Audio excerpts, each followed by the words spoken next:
The right option for the mass of CO2 produced by heating 20 gram of 20% pure limestone, कि 20 ग्राम limestone है, उसमें 20% ही pure limestone है, और अगर उसको हम हीट कर रहे हैं तो कितना मास जो है कार्बन डाइऑक्साइड का प्रोड्यूस होगा। लाइमस्टोन जो है उसका फॉर्मूला होगा हमारे लिए CaCO3, कैल्शियम कार्बोनेट।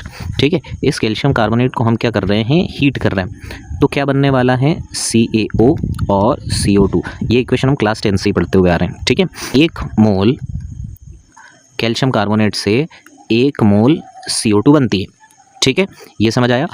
तो हमें दिया हुआ है कैल्शियम कार्बोनेट, कितना दिया है, 20 ग्राम दिया हुआ है, वो भी 20% प्योर है, तो 20 का 20% निकाल लेते हैं, है ना। तो 20 का अगर हम 20% निकाल लें तो ये हमारे पास बनता है 4 ग्राम, मतलब उस 20 ग्राम में एक्चुअल में 4 ग्राम क्या है हमारे पास, CaCO3 है।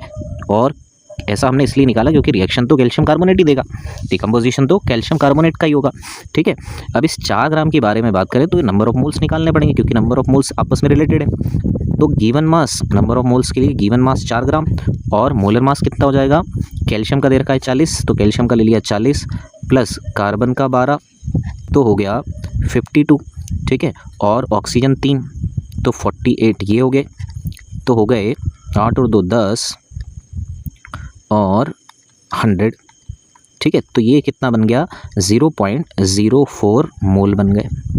ठीक, तो इसका मतलब ये हुआ कि 1 मोल से 1 मोल CO2 बनती है, तो 0.04 मोल से कितनी कार्बन डाइऑक्साइड बनेगी, 0.04 मोल ही बनेगी। ठीक है, तो ये तो आ गया कार्बन डाइऑक्साइड के नंबर ऑफ मोल्स। अब हम इन मोल से क्या निकाल लेंगे, मास निकाल लेंगे। तो 0.04 मोल अगर हमें दे रखा है तो ये मोल्स कैसे निकले होंगे, given mass upon molar mass से। तो हम मोलर मास को मल्टीप्लाई कर देते हैं इधर, तो 0.04 मल्टीप्लाइड बाय कार्बन डाइऑक्साइड का होगा 44। तो आंसर कितना हो जाएगा,